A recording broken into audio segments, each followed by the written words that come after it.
नमस्कार दोस्तों। क्या आपने कभी सोचा है कि कुछ लोग कम सैलरी होने के बावजूद हर साल अच्छी बचत कर लेते हैं, जबकि कुछ लोग लाखों रुपए कमाकर भी महीने के आखिर में पैसों की कमी महसूस करते हैं। इसका कारण सिर्फ कमाई नहीं, बल्कि पैसे को सही तरीके से मैनेज करना है। इसी को पर्सनल फाइनेंस कहा जाता है। आज की इस वीडियो में मैं आपको आसान भाषा में बताऊंगा कि पर्सनल फाइनेंस क्या है, पैसे कैसे बचाएं, कहां निवेश करें और ऐसी कौन सी आदतें अपनाएं जिनसे आप धीरे धीरे आर्थिक रूप से मजबूत बन सकते हैं। इसलिए वीडियो को आखिर तक जरूर देखिए। सबसे पहले समझते हैं कि पर्सनल फाइनेंस होता क्या है।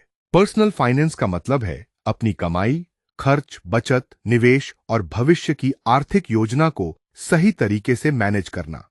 अगर आप हर महीने पैसा कमाते हैं तो आपको पर्सनल फाइनेंस की जानकारी जरूर होनी चाहिए। याद रखिए, पैसा कमाना जरूरी है, लेकिन उससे भी ज्यादा जरूरी है उसे संभालना। अब बात करते हैं सबसे बड़ी गलती की। ज्यादातर लोग सैलरी मिलते ही खर्च करना शुरू कर देते हैं और महीने के अंत में जो बचता है उसे बचाने की कोशिश करते हैं, लेकिन अक्सर कुछ भी नहीं बचता।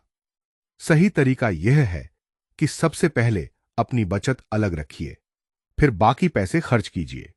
चाहे शुरुआत 500 रुपए से ही क्यों ना हो, लेकिन नियमित बचत की आदत जरूर डालिए। अब जानते हैं 50/30/20 नियम। अगर आपकी आय 30,000 रुपये है तो लगभग 50% जरूरी खर्चों के लिए रखें, 30% अपनी जरूरतों और शौक के लिए और 20% बचत या निवेश के लिए। अगर अभी इतना बचाना संभव नहीं है तो 5 या 10% से शुरुआत कीजिए। छोटी शुरुआत भी भविष्य में बड़ा बदलाव ला सकती है। अब बात करते हैं इमरजेंसी फंड की। जिंदगी में कब क्या हो जाए कोई नहीं जानता। अचानक नौकरी चली जाए, मेडिकल इमरजेंसी आ जाए या कोई बड़ा खर्च सामने आ जाए, ऐसी स्थिति में इमरजेंसी फंड आपकी सबसे बड़ी ताकत बनता है। कोशिश करें कि कम से कम 6 महीने के खर्च जितनी राशि अलग रखें। अब समझते हैं कि निवेश क्यों जरूरी है। अगर आपका पैसा सिर्फ बैंक में पड़ा है तो महंगाई धीरे धीरे उसकी ताकत कम करती रहती है। इसलिए सिर्फ बचत करना काफी नहीं है, निवेश भी जरूरी है। आज के समय में 500 रुपये प्रति महीने से भी निवेश शुरू किया जा सकता है। सबसे जरूरी बात है जल्दी शुरुआत करना और लंबे समय तक निवेश जारी रखना। याद रखिए, निवेश में समय सबसे बड़ा हथियार होता है। जितना जल्दी शुरुआत करेंगे उतना ज्यादा फायदा आपको लंबे समय में मिल सकता है। अब बात करते हैं कर्ज की। जरूरत से ज्यादा क्रेडिट कार्ड या EMI का इस्तेमाल आपकी आर्थिक स्थिति को कमजोर कर सकता है।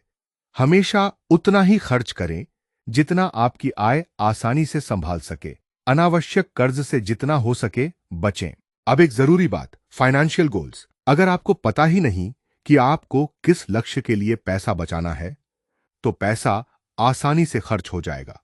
इसलिए अपने लक्ष्य तय कीजिए, जैसे घर खरीदना, बच्चों की पढ़ाई, बिजनेस शुरू करना या जल्दी रिटायर होना। हर लक्ष्य के लिए अलग बचत और निवेश की योजना बनाइए। अंत में याद रखिए, अमीर बनने का कोई जादुई तरीका नहीं है। नियमित बचत, समझदारी से खर्च, सही निवेश और धैर्य, यही 4 चीजें आपको आर्थिक रूप से मजबूत बनाती हैं। अगर आज की वीडियो से सिर्फ 3 बातें याद रखें। पहली, कमाई के साथ बचत शुरू करें। दूसरी, हर महीने थोड़ा थोड़ा निवेश करें। और तीसरी, पैसों के बारे में सीखना कभी बंद मत कीजिए। दोस्तों, सबसे अच्छा समय निवेश शुरू करने का शायद कुछ साल पहले था, लेकिन दूसरा सबसे अच्छा समय आज है। इसलिए आज ही अपनी फाइनेंशियल जर्नी की शुरुआत कीजिए। अगर आपको यह वीडियो पसंद आई हो तो इसे लाइक करें, अपने दोस्तों के साथ शेयर करें और कमेंट में लिखें, मैं आज से अपनी फाइनेंशियल जर्नी शुरू कर रहा हूं।